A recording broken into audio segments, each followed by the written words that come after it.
There can be no gainsaying of the fact that the Negro has been extremely patient. We have waited for well now 345 years for our basic constitutional and God-given rights. And we still confront the fact that we are at the bottom of the economic ladder. Reverend Dr. Martin Luther King Jr. just days before his I Have a Dream speech calling for economic justice. And on this King Day, while we come together for service, we remember Dr. King's fight to extend the economic ladder to all Americans. Today, over 50 years later, many challenges lie ahead.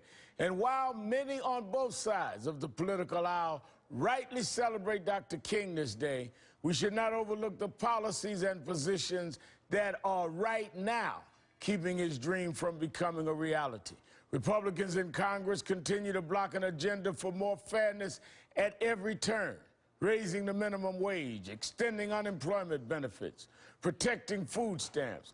All of this obstruction comes as income inequality continues to rise. In the past 50 years, the top 1% has seen its income skyrocket 270%, while the vast majority of Americans have barely made any gains. It's a national disgrace that President Obama is tackling head on. A dangerous and growing inequality and lack of upward mobility that has jeopardized middle-class America's basic bargain, that if you work hard, you have a chance to get ahead. I believe this is the defining challenge of our time. The idea that a child may never be able to escape that poverty because she lacks a decent education or health care, or a community that views her future as their own, that should offend all of us. And it should compel us to action. We are a better country than this. We are a better country than this. And today, as we remember Dr. King, we must dedicate ourselves to keeping his dream alive and his fight moving forward. Joining me now is Dr. King's eldest son, Martin Luther King III, and Congresswoman Karen Bass. Thank you both for being here to honor Dr. King with us and his legacy.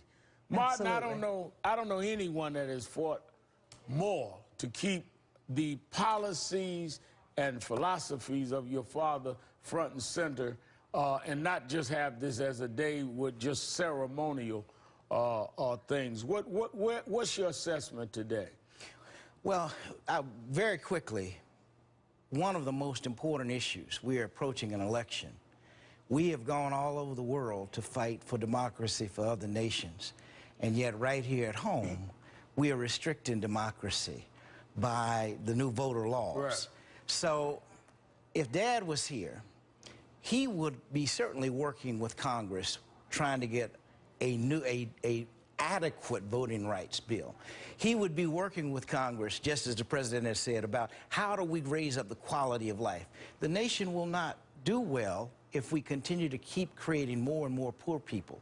There is a better way. Dad called it probably redistributing wealth, and that probably is what got him killed, quite frankly. Now, when you look at the income inequality that we talked about, and when you look at the attack on voter rights, which you called the march that we all rallied with you last year, a couple 100,000 of us marched on voter ID and on the economic inequality. There are many that are being hypocritical today, celebrating your father's birthday, but not being evasive about what your father stood for. Well, that's absolutely correct. I think many try to make Martin Luther King relevant to themselves, and yet they come to ceremonies that are birthdays, but they don't actually work with the sacrament and do the work to bring about the change. That can change, but it's a matter of participating in the political process. We got to find a way to get more people to vote than ever before in this upcoming election. Now, Congresswoman Bass, as you listen to Martin Luther King III, Dr. King and Mrs. King's heir talking about this, is there a mood in Congress to deal with this? I know that Congressman Sensenbrenner and Congressman John Lewis have proposed a voters bill that would in many ways deal with the Supreme Court decision, and this is what Martin and I hoped for last year with the march, that there'd be some bill in Congress, but there's no guarantee that they would even bring it up to vote, less known pass. You know, that's right, Rev, but actually I am encouraged, and I do think it's going to come up for a vote. I have to tell you that I was very skeptical, but my colleagues who are my elders, Mr. Conyers, Mr. Lewis, they told us that they were going to be able to bring Republican support, and they've done exactly that. Now, it's not the bill we would have written, right, but it is certainly a start, and I actually am hopeful that it's going to move, and it's going to move both in the Senate and the House.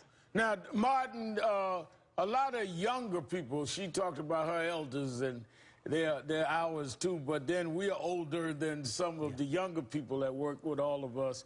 And they don't understand, even today, this holiday came about after a fight. Your mother had to mobilize all over this country to even get this holiday. And a lot of young people wake up today and think this holiday was automatic. Well, you're absolutely correct. We know that nothing comes without struggle and work. And the fact that Mom, Stevie Wonder, you, so many others around our nation were working to get this holiday. And it's wonderful that we have a holiday, but the holiday is different than what we normally do for a holiday. The holiday is about rededicating our lives to finishing or helping to realize the dream, because we've not realized it yet. We just talked about poverty, militarism and violence, and racism still in our nation. Congresswoman Bass, do you think that America has a sense of shifting to deal with this problem of income inequality?